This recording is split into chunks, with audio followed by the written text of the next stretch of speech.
Assalamualaikum warahmatullahi wabarakatuh. Alhamdulillahirrabbilalamin wa bihi nasta'in wa ala umuri dunya waddin wa ala alihi washabihi ajmain.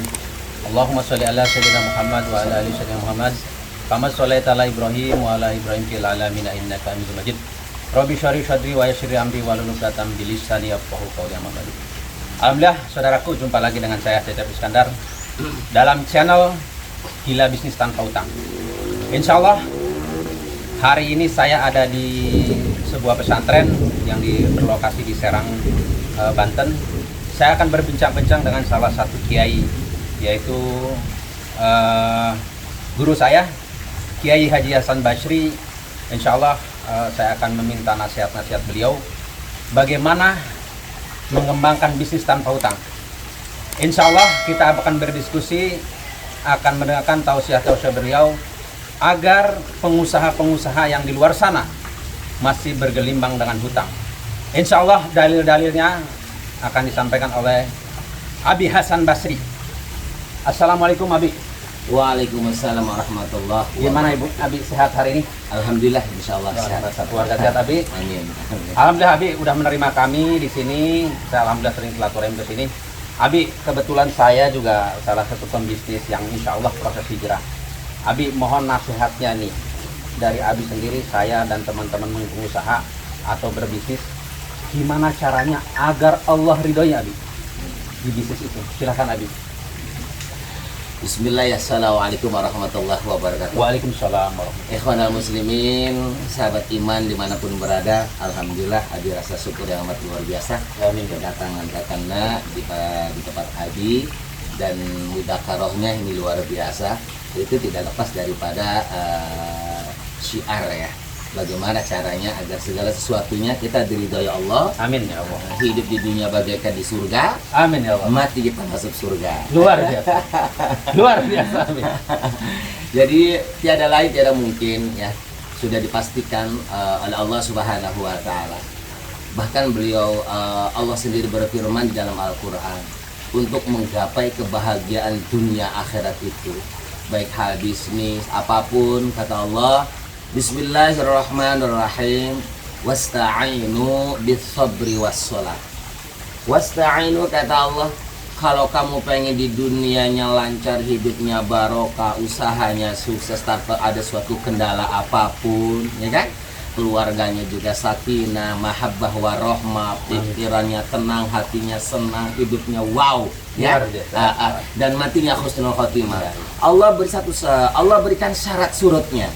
Apa syaratnya? Apa surutnya? Bisobri. Pertama Allah utamakan sabar.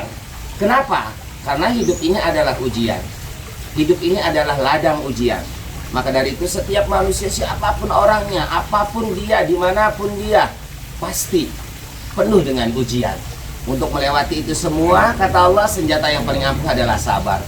Nah, sabar itu dalam arti menerima apa yang telah terjadi secara natural, melakukan apa yang diperintahkan oleh Allah, menjauhi apa yang dilarang Allah. Itu definisinya sabar.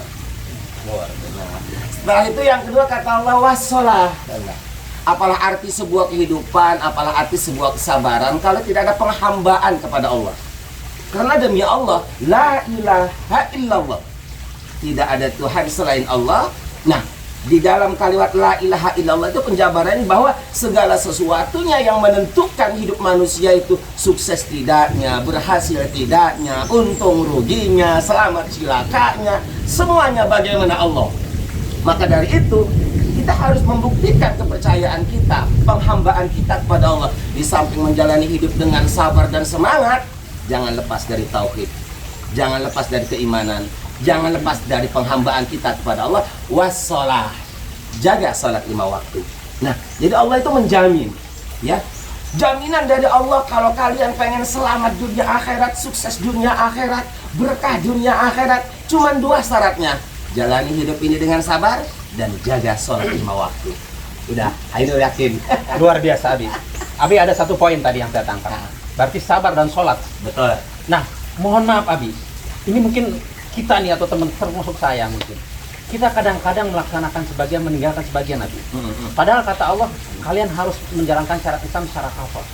Ini kadang-kadang mohon maaf Abi, ini kita bagaimana menuju keluarga bahagia, bisnis berkah, Orang kita sebagian masih melakukan itu, Abi. Meninggalkan sholat. Nah, kadang-kadang meninggalkan sholat, terus kita mungkin dalam bisnis masih ada hutang, piutang, dan piutang itu ada ribanya. Nah, itu menurut Abi seperti apa tuh? Agar kami pengusaha-pengusaha itu betul-betul hijrah secara apa? Silakan Abi. Kita harus berpikir real ya, secara hak.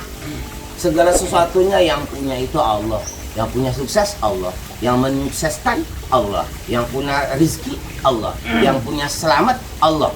Kayaknya suatu hal yang tidak masuk logika kalau kita memang meyakini tentang segala sesuatunya Allah, tapi kita memaksiati Allah.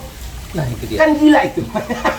Itu yang tadi Ketika kita menemukan sesuatu yang tidak kita inginkan, baru dia tanya, kenapa? Loh, jawabannya kan sudah ada dalam diri kita. Meninggalkan perintah Allah, meninggalkan perintah Allah, melanggar larangan Allah. Itu jawabannya sebenarnya. Kalau kita menemukan sesuatu yang tidak kita inginkan, umpama, nih, kita ingin hidup ini sukses, sementara kita ketika diperintahkan oleh Allah untuk melakukan suatu hal, entah itu sholat, entah itu zakat, entah itu puasa, entah itu jujur, entah itu menjaga amanah agar membayar utang, lalu kita tidak melakukan itu semua. Nah, kalau kita sudah memaksiati Allah, jangan salahkan kenapa dan jangan tanyakan kenapa. Apabila terjadi dalam suatu kehidupan kita sesuatu yang tidak kita inginkan, kebangkrutan, kemelaratan, kesusahan, masalah yang tidak kita inginkan, itu suatu peringatan dari Allah agar mereka itu kembali kepada Allah, suatu cubitan dari Allah agar mereka menyadari bahwa segala sesuatunya itu bagaimana Allah. Oke. Berarti Abi poinnya adalah kalau kita pengen bisnis sukses, pengen hidup bahagia, laksanakanlah perintah Allah berdasarkan Al-Quran dan Al-Sunnah. Betul. Luar biasa Abi. Itu udah. Abi, terima kasih nasihatnya. Cuman satu nih, Abi. Ini luar biasa. Pondok pesantren Nabi ini sejuk sekali nih. Terus pemandangannya aduh asri nih, udah kayak di satu taman nih. Abi, kita pengen lebih dekat lagi dengan Abi. Kegiatan Abi sehari-hari sekalipun ngajar santri-santri, ada ikhwan akhwat di sini ya Abi ya. Boleh diceritakan Abi, karena saya yakin banyak saudaraku di sana yang siap mensupport dakwahnya Abi. Silahkan Abi, ceritakan di sini ada berapa santrinya, apa aja yang diajarkan di sini. Silahkan Bi. Sahabat iman dimanapun berada, Abi mohon doa restunya. Sudah pasti kita tidak bisa hidup tanpa orang lain, karena itu sunatullah yang berlaku agar kita satu sama yang lain saling menghormati. Dengan menyadari bahwa kita tidak bisa hidup tanpa orang lain, insya Allah kita akan lebih memuliakan orang lain, kita akan lebih mengutamakan orang lain, dan kita akan lebih menghormati orang lain. Bahkan dengan menyadari itu, kita akan menguasai yang disebut sifat tawaddu. Artinya kalau orang sudah tawaddu, janji Rasulullah, man tawaddu'a rafa'ahullah. Kalau orang banyak tahu diri, menyadari diri, dan dia sopan kepada orang lain, hormat kepada orang lain, mementingkan orang lain adalah kita adalah orang lain, itu jiwa Rasulullah, maka akan diangkat derajatnya oleh Allah Subhanahu wa Ta'ala. Tapi sebaliknya kan ya, kalau orang sudah mementingkan diri sendiri, menganggap orang lain bukan apa-apa, menganggap segala sesuatunya tergantung kita, itu sudah termasuk sifat sombong. Keegoisan itulah yang membuat orang akan menemukan suatu kehancuran, karena Rasulullah sendiri mengatakan man takabbara wa do'ahullah.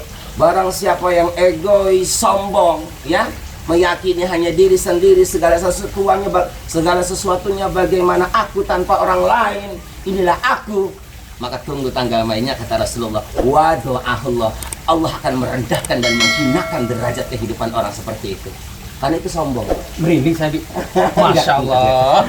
Jadi bagaimana kita menguasai sifat Rasulullah, orang lain adalah kita adalah orang lain, sehingga Rasulullah kan apalagi di waktu sehat, di saat sakaratul maut saja yang diingat orang lain, bukan dirinya. Ummati. Itu sedang sakarat, sedang sakit, ya Allah. Tapi beliau mementingkan orang lain, bukan dirinya. Masya Allah. Subhanallah. Bahkan nanti di telak padang mahsyar pun Rasulullah yang dipentingkan adalah orang lain. Orang lain adalah kita adalah orang lain. Oh ya, Kanda punten.